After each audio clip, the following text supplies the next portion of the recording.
Sa ating buhay, palagi ko pong sinasabi ito kung nagmimisa po ako sa mga may patay, sinasabi ko po sa mga pamilya at sa mga kamag-anak at sa mga kaibigan, there are only two great destinations in life.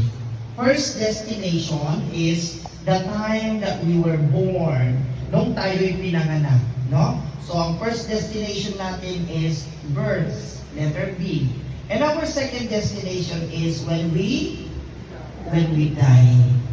O sino na po ang gustong pumunta sa second destination? Meron? Wala pa, no? So, always remember that, no? Birth and death, two great destinations. But look, there is this letter C between B and D, no? B, birth. D, death. But still, there is this letter C between B and D.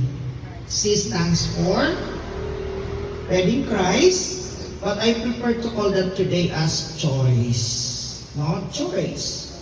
In our life, my dear sisters and brothers, every day we make choices. No? Every day, pumipili tayo at pipili tayo. No? Pinili niyo ba ang asawa niyo? Talaga lang, ha? Binigay ni Lord yan. Diba? Pinili niyo ba nandito ngayon? Yes. Ako kahit ayaw ko, pinili ko. Though lahat ang dami akong dapat gawin, pero sa totoo lang, mahal ko kasi ang mga taga dito sa inyo, no? I've been a part of their spiritual life and I'm so grateful about them, no, about this, no? Hindi ko kayo makalimutan, no? Kaya isang tawag lang si Miss Melby kahit natutulog ako, naku, ano ba naman yung Miss Melby? Hindi na. Isang tawag lang pupunta ako kahit ang layo-layo ko ngayon, no? I'm from Quezon City, no? Pupunta ako, hindi na ako dito sa Cavite. But before, dito ako sa Cavite for 6 months. And I'm so grateful because of my experience also. And it was chosen by God to be here, not my choice. Because when I was here, when I was sent by God dito sa inyo, I don't have any idea about what Gentry is, saan ang Gentry. Hindi ko alam kasi I've never been to Gentry before. Alam ko palagi ako dyan sa Tagaytay. That's why nagpunta ako sa SM Robinson. Pero hindi ko pinapasok yung mga lugar kung saang barrio, saang village, saang simbahan. Doon lagi ako sa Tagaytay nagbibigay ng talks. Ngayon, when God sent me to be in Gentry, General Trias, of course, my fear, my doubts, my worries, hindi ko alam kung saan ako patutungo. But I accepted God's invitation. Because of that, I met people here who are very, not only generous, but with a kind, loving hearts. Dito ko natagpuan yun. No? Kaya hindi ako makahindi. Hindi naman yung napipilitan. Okay. Oo, dito pa ako umiyak, no? Sa misa. Hindi ko alam na, you feel you there when umiyak ako na, I've been administering or facilitating masses many times, pero wala pa akong, sabi ko sa buhay ko, wala pang kapamilya ko na nakakita sa akin na nagmimisa. Wala pa until now. Oo, kaya minsan naiiyak ako pag may family gatherings, ganyan. Pero sabi ko, pagkap ko na yan, siguro ganun ang buhay ng Diyos. Hindi naman ako Diyos, no? Ayun. So my dear sisters and brothers, ayun. So tinanong ko kanina sa inyo, gusto niyo na po ba yung second destination? Nanay, gusto na na? In God's time. In God's time. Perfect time. No? Hindi pa sa ngayon siguro. We do not know, no? Like what happened to Godofredo, di ba? So, ayan, nandun na siya sa piling ng ating Panginoong Diyos. But, bakit tayo natatakot minsan mamatay? And yun naman ay certain. Death is certain. Remember that? No? Death is certain. Ayaw mo o gusto, mamamatay tayo lahat. May nauuna lang. Diba? Buti nga yung nauna, may nag-asikaso sa kanila eh. Tayo kaya nahuli. No? Di natin alam, makipakain na lang sa aso. Diba? Itapon na lang sa mga buhaya, no? Sa ilog. We do not know what will happen. but through God's grace, no? God has given us grace every day, no? Kaya huwag tayong matakot mamatay, no? Bakit natatakot mamatay? Bakit natatakot mamatay, nanay? Hmm? Ay, ganun po ba? Tatlong rason bakit ang mga tao ayaw mamatay. Una, meron na po bang tao na namatay, na nabuhay, na sasabihin sa inyo na, oy kapatid, magpakabait ka kasi galing na ako sa heaven. Meron na po ba, nanay? Wala pa, di ba? Wala pang magpapatunay sa atin na may namatay na tao at bumalik ulit na, uy, magpakabait daw tayo, ganda sa heaven. Uy, magpakasama tayo kasi ang masama doon sa impyerno. Wala pa. Siguro sabihin nyo, meron namang kwento doon sa kay Lazaro, no? Yung mga nila Maria at Marta. Pero hindi yun resurrection. That is resuscitation. Kasi namatay muli siya. No? Yun. When he was resuscitated, yun, nakapiling nila ulit ang kanyang gano'n, but still, he died. Remember that, no? That's the first one. Bakit tayo matakot mamatay? Dahil takot tayo at wala pang tao na magpapatuto at magpapatunay na galing na siya sa patay. Pangalawa, anong pangalawa? Dahil takot tayo na iwanan ang ating mga mahal sa buhay. Gusto niyo na bang iwan ang mga mahal niyo sa buhay ngayon? Hindi pa. Lalo-lalo na yung may mga anak. Di ba? Hindi pa sila settle. No? Kaya, may fear when it comes to death.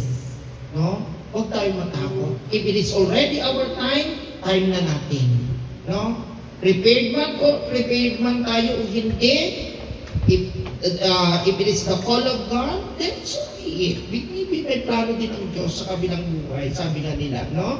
Ayun. At ano yung pangatlo? Na bakit tayo ayaw mamatay muna? Anong dahilan? Ang pangatlo? Hindi namin alam saan pupunta. Ayaw daw mapunta sa impyerno. Talaga bang nasaan ang impyerno? Ang pangatlo, mga kapatid, ay dahil hindi po tayo handa. Sino ang napaghandaan ng kanyang kamatayan? O sino na ang may mga insurance note din ang tawag doon? Diba? Kumukuha ng mga ganoon, diba?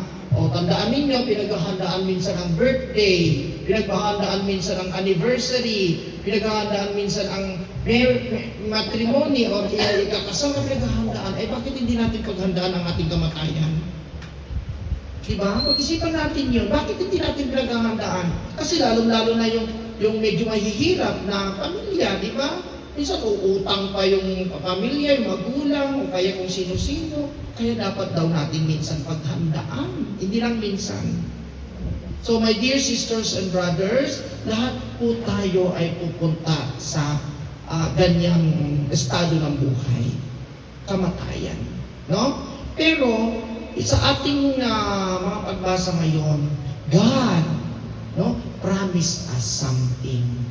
Resurrection. And that is what we believe also, and what we profess also in our Apostles' Creed or Nicene Creed. No? Dinadasal natin yan. I believe in the resurrection. Kaya, there is hope.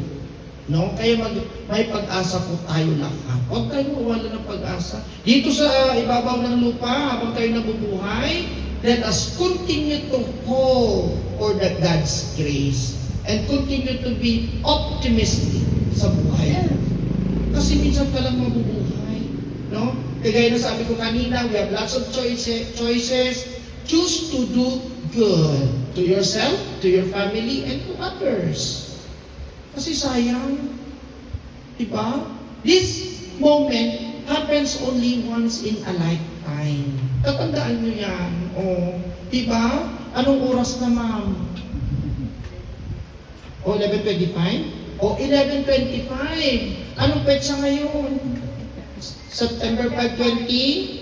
O, 11:25, September 5, 2025, anong araw? Biyernes. Dito sa chat to, dito sa bahay na ito. At nandito tayo ngayon nagmimisa ng ganito. Remember, sisters and brothers, this only happens once in a lifetime and you cannot bring back this situation, this moment, anymore tomorrow, next week, next month, next year. Amen? Amen. Enjoy the moment. If you are sons, relish it. When I say relish it, namnamin mo. If you are joyful, namnamin mo. Hindi nandito ka, iniisip mo, ano kaya pagkain namin mamaya? Hindi ganun. Enjoy the moment because this moment is the moment that counts and this is the best moment of your life. Amen? Amen. Ayan. Kaya mga kapatid, sa ating misa, sa ating banal na misa, let us continue to hope for the Lord, for the resurrection. Let us continue also to pray for the souls of our brother Godofredo. No? And let us continue to offer a thanksgiving prayer, no, with humility, with gratitude to God, because God has always a purpose and a reason why we are still alive. Amen? Amen. Ayan. So mga kapatid, as we continue to pray for the soul of our brother Godofredo, let us also continue to look at within ourselves. Pwede nating evaluate ang ating sarili. What have I done? Or how far have I gone and I done sa buhay ko? Ano yung mga ginawa ko? Ano mga choices? Kasi mga kapatid, yung mga choices na ito, pag wala na tayo dito sa mundo, kagaya ni Godofredo, yun ang magsisilbing alaala, inspirasyon sa inyong iiwanan. Amen? Amen. Kaya mga kapatid, ang mga alaala natin sa ating kapatid na si Godofredo ay magagandang alaala, magsisilbing inspirasyon po tayo habang tayo'y nabubuhay. Pagsitayo po ang lahat.